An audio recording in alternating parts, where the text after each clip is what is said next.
بسم اللہ الرحمن الرحیم۔ السلام علیکم ورحمۃ اللہ۔ 27ویں ترمیم کے اعلان کے ساتھ ہی ملک کے اندر اس وقت سیاسی طور پر بڑی تیزی آ گئی ہے۔ سیاسی طور پر معاملات کے اندر افراتفری شروع ہو گئی ہے، بھاگ دوڑ شروع ہو گئی ہے، ملاقاتیں، آنا جانا اور اجلاس، یہ تمام چیزیں شروع ہو گئی ہیں۔ لیکن اس میں جو پی ٹی آئی ملاقات کر رہی ہے، ایک طرف تو آپ کو پتہ ہے کہ گورنمنٹ کی ملاقاتیں، اتحادی جماعتوں کی ملاقاتیں، بس میں ایک تو ان کی اپنی اپنی پارٹی کی جو انٹرنل ملاقاتیں ہیں وہ شروع ہو گئی۔ ایم کیو ایم اپنی ملاقاتیں کر رہی ہے، پیپلز پارٹی اپنی ملاقاتیں کر رہی ہے، نون لیگ اپنی ملاقاتیں کر رہی ہے، جمعیت علماء اسلام، آئی پی پی، کاف لیگ، یہ تمام جماعتیں، وہیں پر پی ٹی آئی بھی اپنی انٹرنل میٹنگز کر رہی ہے۔ دوسرا، اب گورنمنٹ تو آپ کو بتایا کہ گورنمنٹ آ جا کے جیسے تیسے بھی کر کے گورنمنٹ تو اس کے اوپر ووٹ ڈال دے گی، اس کے اوپر مور لگا دے گی، اس کو سپورٹ کرے گی، اس کی حمایت کرے گی۔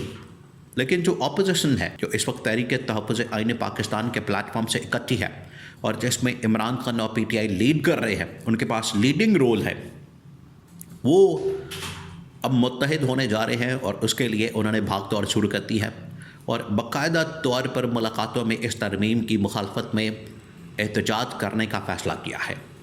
اب ہوا کیا، اب آپ نے سین چیک کرنا ہے۔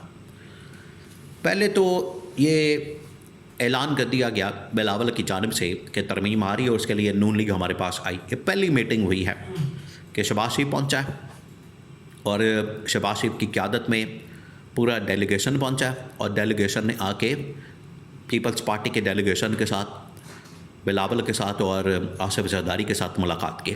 یہ نمبر 1۔ اس کے بعد پھر یہ ساری ملاقاتیں۔ اب آ جائے پی ٹی آئی کے اوپر۔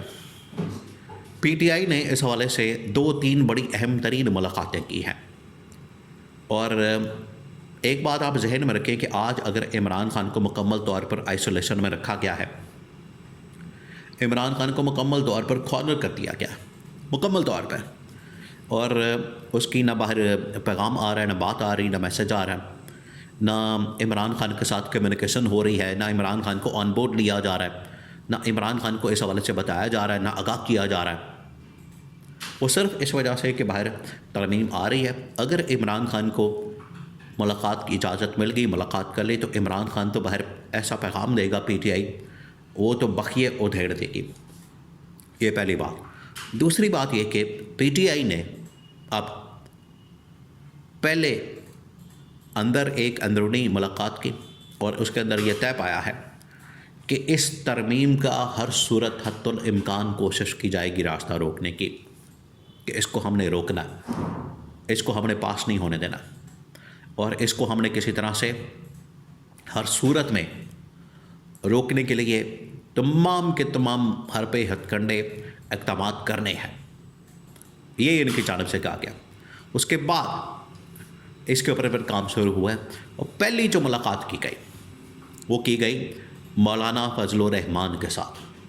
مولانا فضل الرحمان آپ کو بتائے کہ جب بھی ترمیم ہوتی ہے، کوئی ووٹ چاہیے ہوتا ہے، قانون سازی آتی ہے، تو ان کا جو رول ہے وہ سینٹرل ہو جاتا ہے۔ یہ بڑی انٹرسٹنگ بات ہے، بڑی دلچسپ بات ہے۔ آپ امیجن کریں، ٹوٹل ان کے پاس سیٹیں ہیں تقریباً کوئی 8-10 کے قریب قومی اسمبلی کے اندر، اسی طرح سے 5-6 سینٹ کے اندر۔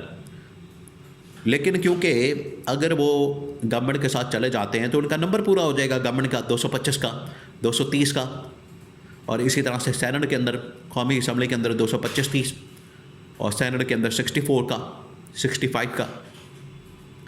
تو مولانا اس وجہ سے بالکل سینٹرل پوزیشن پہ آ جاتے ہیں۔ تو سب سے پہلے پی ٹی آئی ان کے پاس پہنچے۔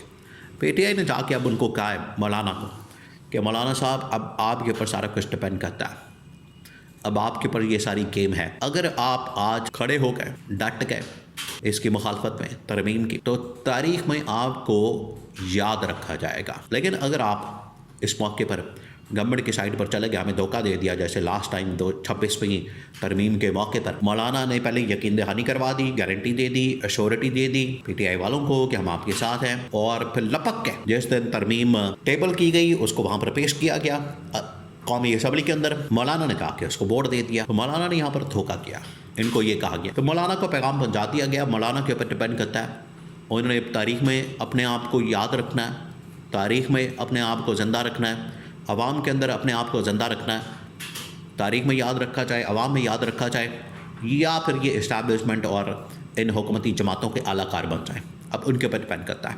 اب آ جائے جو ان کی انٹرنل میٹنگ ہوئی ہے پی ٹی آئی والوں کی، جس کے اندر سب سے بڑی جو انٹری ہوئی ہے، بہت بڑی انٹری، وہ ہوئی ہے وزیر اعلیٰ خیبر پختونخوا سہیل افریدی پہنچا وہاں سے خیبر پختونخوا سے سیدھا قومی اسمبلی کے اندر پارلیمانی پارٹی پی ٹی آئی کی ملاقات ہوئی، میٹنگ ہوئی. اور اس کے بعد سہیل افریدی نے میڈیا کے ساتھ بات کی. اب اس کے اندر جو پیغام دیا گیا پارٹی کے اندر، آپ کو پتہ ہے انٹرنل میٹنگ وہی باتیں کہ ہم نے مخالفت کرنی، ملاقاتیں کرنی، اپوزیشن کو اکٹھا کرنا، تحریک تحفظ آئین پاکستان کے پلیٹ فارم کو ہم نے دوبارہ سے زندہ کرنا ہے اور اس کو ایکٹیو کرنا ہے اور خود بہی متحرک ہونا ہے اور ہم نے بھاگ دوڑ کرنی ہے اس کو روکنے کے لیے. ادھر سہیل افریدی نے باہر آ کے بڑی زبردست بات کی. اب سہیل افریدی نے جو بات کی ہے وہ سننے والی ہے. تو پی ٹی آئی اس وقت بالکل سینٹر سٹیج کے پر آ گئی ہے. اب ساری کی ساری نظریں پوری قوم کی، پاکستانی عوام کی، اور جتنے بھی پاکستان کے اندر آئین اور قانون کی بات کرنے والے ہیں، وکلا برادری ہو جائے، صحافی ہو جائے، اور ایون کہ آپ یہاں سے اندازہ کریں کہ جتنے بھی اس وقت سپریم کورٹ پاکستان کے اندر اور باقی ہائی کورٹس میں جتنے بھی ججز ہیں، ابھی بھی کچھ ججز موجود ہیں، جس طرح سے جسٹس منیب اختر، جسٹس منصور علی شاہ، جسٹس اطہر من اللہ، جسٹس عائشہ ملک، اور ادھر اسلام آباد ہائی کورٹ کے اندر جسٹس بابر ستار، محسن اختر کیانی، اور پھر اس کے بعد طارق محمود جہانگیری، جسٹس سمن رفعت امتیاز، جسٹس سردار اسحاق خان. یہ وہ ججز ہیں جو کہ آج آئین اور قانون کے مطابق کام کر رہے ہیں، اپنے حلف کے مطابق کام کر رہے ہیں، اور آج بھی آئین اور قانون کی حکمرانی کے لیے کھڑے ہیں. یہ بھی پی ٹی آئی کی طرف، جہاں پر پوری قوم، پاکستان کا بچہ اس معاملے کے اوپر پی ٹی آئی کی طرف، عمران خان کی طرف دیکھ رہا ہے کہ ان کی جانب سے کیا لاعمل اپنایا جاتا ہے اس کو روکنے کے لیے، اس کی مخالفت کے لیے. اور ادھر سہیل افریدی نے کہہ دیا ہے کہ اب ہمیں عملی طور پر سڑکوں پر آنا ہے، کیونکہ اب معاملہ ہاتھ سے نکل گیا، چیزیں آؤٹ آف کنٹرول ہو گئی ہیں. اور اگر یہ ترمیم ہو جاتی ہے تو نہ صرف وفاقی حکومت بالکل بے اختیار ہو جائے گی، وفاقی حکومت میں سے ساری روح نکال دی جائے گی، بلکہ یہ معاملہ صوبوں کے ساتھ بھی ہو جائے گا، اور صوبے بھی بالکل بے اختیار قسم کے، لاچار قسم کے، اور بغیر کسی پاور کے، اتھارٹی کے، اور ان کے پاس کوئی طاقت نہیں رہے گی. نام کی ان کے پاس حکومت ہوگی، لیکن نہ ان کے پاس طاقت ہوگی، نہ ان کے پاس اختیارات ہوں گے. تو سوائے تحریک، احتجاج، لانگ مارچ، ہمارے پاس اب کوئی راستہ نہیں بچا.